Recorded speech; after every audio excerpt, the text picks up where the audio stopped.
we go. What's this video called? Yo, chat, chill. Yeah, chat. Dude, lock the fuck in, yo. Yeah, what are we talking about, man? All right, bro. The Gooners who got caught. Let's see what we have here, man. Let's see what we have here. The vacuum method is patched. The live Gooner incident. On October 19th, 2020, Jeffrey Toobin, a 60-year-old legal analyst and longtime staff writer for The New Yorker, logged into a Zoom meeting from his home, believing he was— Oh, no. I already know what he did, man. Did Buddy hit the Zoom goon?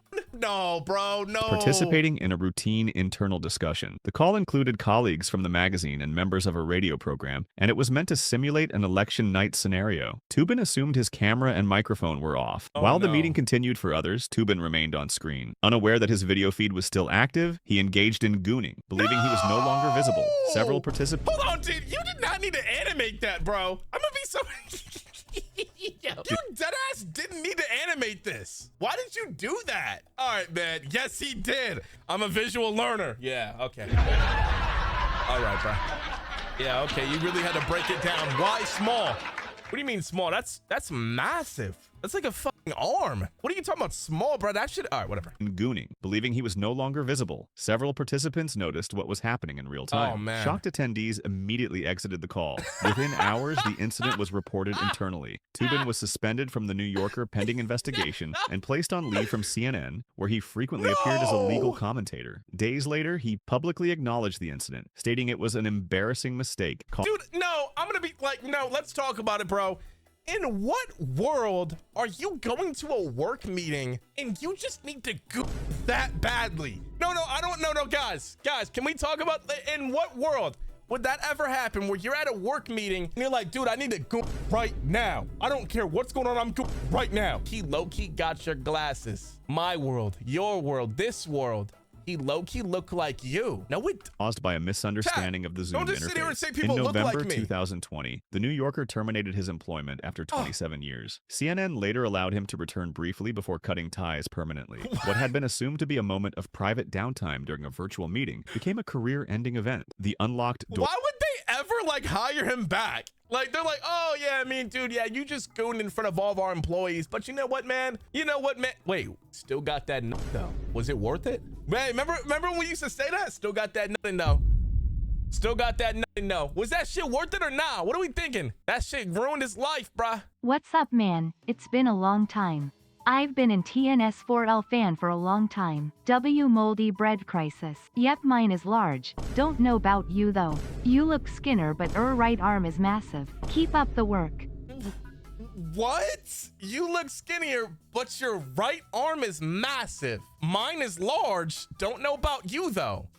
Dude, first off, both of my arms are the same exact size. So I don't know what you guys are talking about by your arm. Look, that's not even true. Bro, I don't have a good arm, dude. Lock back in, bro. Incident. On March 14th, 2019, Daniel Mercer, a 19-year-old college student, was alone in his bedroom in a suburban home in Ohio. His parents were downstairs watching television, and the house was quiet. Daniel believed he had privacy. His door was closed but unlocked, a habit formed from years of shared— Rookie mistake, bruh. I mean, dude, like, that's just ridiculous. First things first, is he gonna be out in the open? Like, you would never do that. If he's not like hidden by anything, let's see. Family space where knocking was assumed rather than enforced. Late in the evening, while he was busy gooning in his bed— Dude, that's a rookie mistake. Come on, bro. That's like that ass. Oh, bro, just like that? No hidden, like, yeah, come on, bro. What's wrong with you, bro?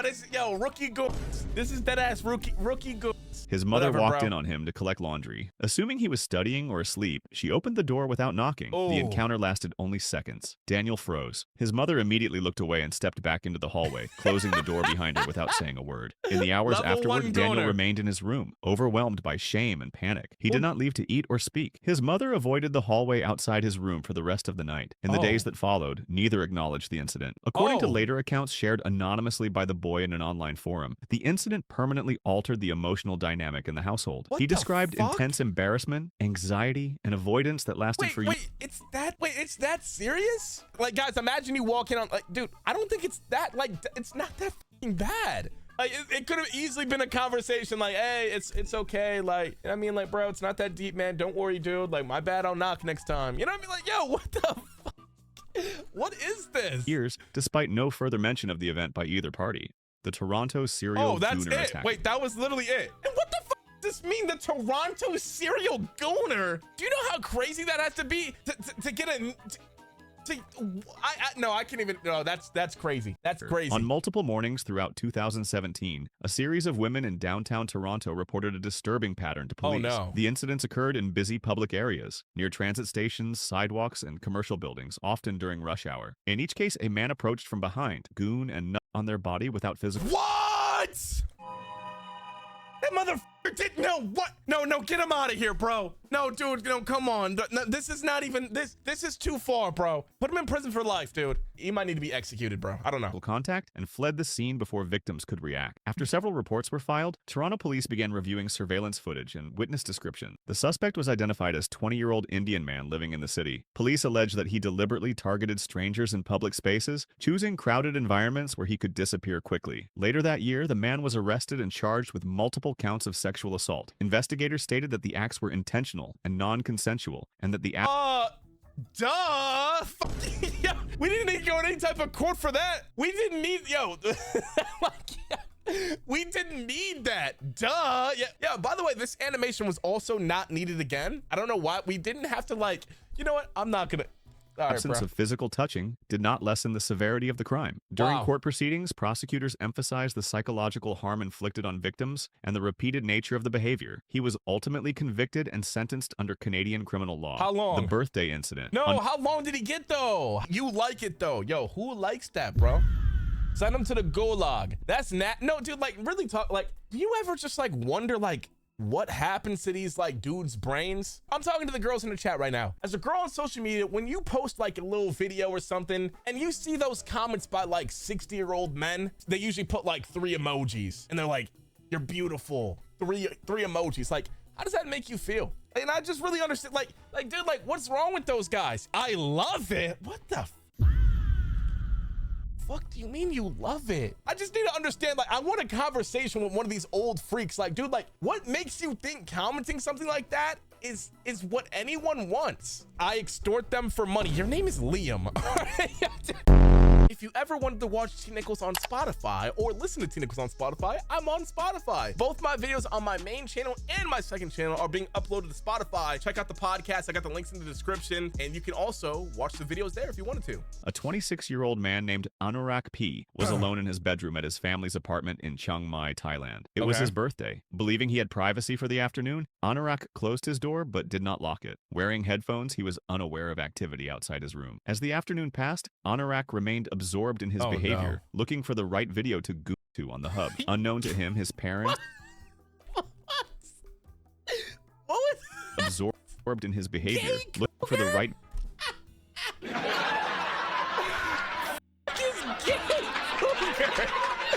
Yo, bro, what are you searching up, dude? Deadass, what are we searching up? Gay cool.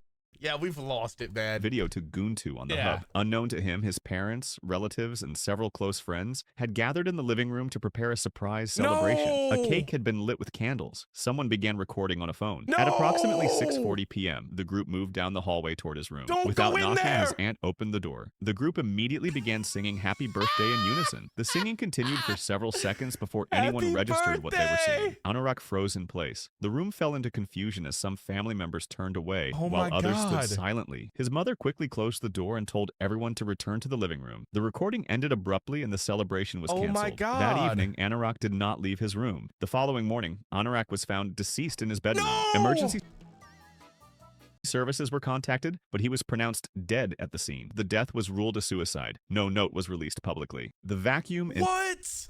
Bro, it was not, no, oh my God. It genuinely wasn't that deep though, bro. Like, what? Oh my gosh. Wow, that's terrible, dude. Maybe a few days it would have been embarrassing, dude, but dude, that was not the answer, bro. On August 16th, 2016, a 67-year-old man was alone in his apartment in the United States. 6'7"? What is wrong with me? I'm sorry, bro. Oh my God, what's wrong with me? My bad, y'all. He had been gooned for several hours using a household vacuum cleaner. All right, bro. Several hours with a vacuum. Dude, is that a W method though? I don't know, bro. I'm just trying to think, like, is that a W? Oh, it got patched? Fuck. Wait, did this method get patched? Fuck. bruh. In a way he believed was man. safe. As he continued, the suction from the vacuum became stronger than he expected. Oh, His no. got stuck in the vacuum. Dude, it's what? I didn't expect him to say that. His dick got stuck in the... I didn't expect him to say that. As he continued, the suction from the vacuum became stronger than he expected. His got stuck in the vacuum and swelling quickly developed, making it impossible to pull free. Pain escalated as circulation was blocked. What he are we panicked, but embarrassment watching? delayed his decision to call for help, leaving him trapped in the grip of his gooning. By the time he contacted emergency services, the swelling had become severe. By the time he arrived at the hospital, the trapped tissue showed signs of necrosis, meaning it could not recover even if circulation was restored. Doctors determined that attempting... No, it's over, bruh. That shit doesn't work for life. No, bruh. Oh, this is terrible. This is actually tragic. To save the affected groin tissue would place the patient at risk of life-threatening infection and sepsis. At that stage, his dick has to be cut off. The man was sedated and he survived. In his statement to clinicians, he acknowledged that he had been gooning and had not understood how dangerous household suction devices could be. The case was recorded anonymously in medical literature as a preventable accident, the Enum Claw incident. What? We can't just skip past that though. Like, yeah, wait, I didn't hear that. Did he not turn the vacuum off or like, dude, even like, bro, if your shit is stuck, like, there's so many things you can do before that. Like, I don't know, bro. Like, I feel like break the fucking vacuum or like, I don't know, like melt some butter or something. I don't know, man. Guys, why is there a horse on the screen though? Let me know. Guys, what's going on here? Please no. On July 2nd, 2005, a 45-year-old Boeing engineer named Kenneth Pinion took his own goon to another level. No. He visited a rural farm in Enumclaw, Washington, specifically to engage in sexual activity with a stallion. Bro, I hope this fucking horse bucks up, kicks you in your fucking chest, and that shit caves in, bro. Please tell me the horse kicks back and he dies. He was accompanied by a friend, James Michael Tate, who was recording the encounter on a digital camera. As the evening progressed, Pinion engaged in a sexual act with the horse that resulted in him suffering a perforated colon. A perforated colon is a hole or tear in the large intestine wall, a life-threatening medical emergency where stool leaks into the abdomen, causing severe infection and potentially fatal sepsis. Pinion did not initially realize the life-threatening nature of his injury. He and Tate spent some time... Wait, he was getting... Wait, I didn't read that little thing at the top. What did that thing say at the top? Was it the horse doing it or the other way around? Apparently, bro was the one taking the day. Okay, so he didn't animate the horse do... Okay, so yeah, it was the other way around. Yeah, so that's how we got... Okay, so the horse was doing... Yeah, you're... The life-threatening nature of his injury. He and Tate spent some time watching the footage they had recorded before Pinion's condition rapidly deteriorated. At approximately 9:30 p.m., after Pinion began to experience extreme pain and went into shock, his companions drove him to the Enumclaw Community Memorial Hospital. They dropped him off at the emergency... This doesn't even need to get buried. They need to just put his body on the side of the road. You know what I'm saying? Like, yo, not everybody needs a funeral, dude. Put this on the side of the road. What the fuck is this? Room entrance and fled the scene. Hospital staff attempted to resuscitate Pinion, but he was pronounced dead shortly after arrival. The following morning, an autopsy confirmed that Pinion had died from acute peritonitis caused by the internal rupture. The driveway Gooner incident. Wow, bro. I mean, dude, there's like a lot of questions I even have for that. Like, number one, like, how would he even get the horse to do that to him? You know what I mean? How did that even start? Oh my God. Yeah, I don't know. Yeah, that's fucking, oh my God. That's fucking disgusting. Yeah, and number two, I didn't want to say it. Like, Judy, you said it, like, but I was thinking it too. How did that shit fit? All right, I don't even, you know what? Don't want to think about it, bro. On May 14th, 2025, an 18-year-old high school student shared a harrowing account on Reddit regarding a catastrophic failure of Bluetooth proximity settings. Late in the evening, while in the privacy of his bedroom with his door locked and noise-canceling earbuds firmly in place.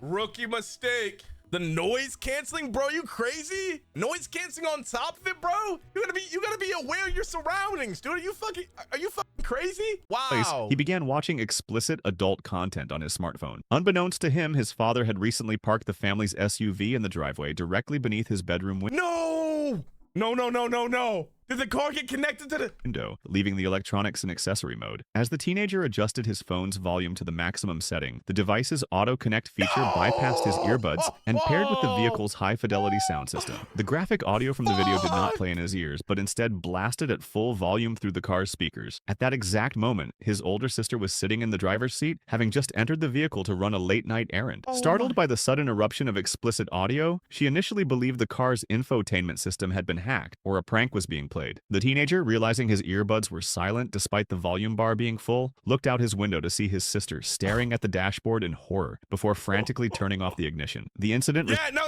dude, you can literally recover from this still. Yeah, at this point, dude, run to your fucking bed. You're asleep, bro. Yeah, I'm gonna be real. This shit happened to me too. Like, Olivia, since you said it, like, I feel like we're in like a comfortable, like, it's like a whole comfortable, like, I'm gonna be real, this shit happened. I'm gonna be so real, this shit did happen. That's why when I saw the car pull up, I already knew what was gonna happen, dude. Yeah, dude, it was 7 a.m., bro. It was my freshman year, dude.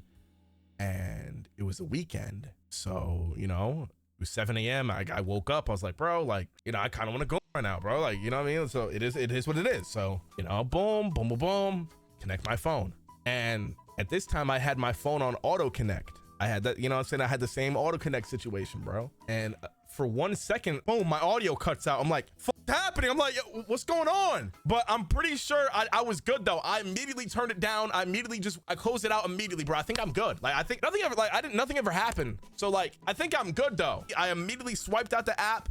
I went to Spotify, just started playing Spotify, bro. Resulted in an immediate and deeply uncomfortable family confrontation, the opportunist Gooner incident. On August 15th, 2023, San Diego police officer Anthony Hare arrested a woman on a bench warrant and began a standard transport to the Las Colinas Women's Detention Facility. During the drive, body camera footage captured a sexually suggestive conversation of the woman telling Hare she's down to f right now. As they approached the facility at approximately...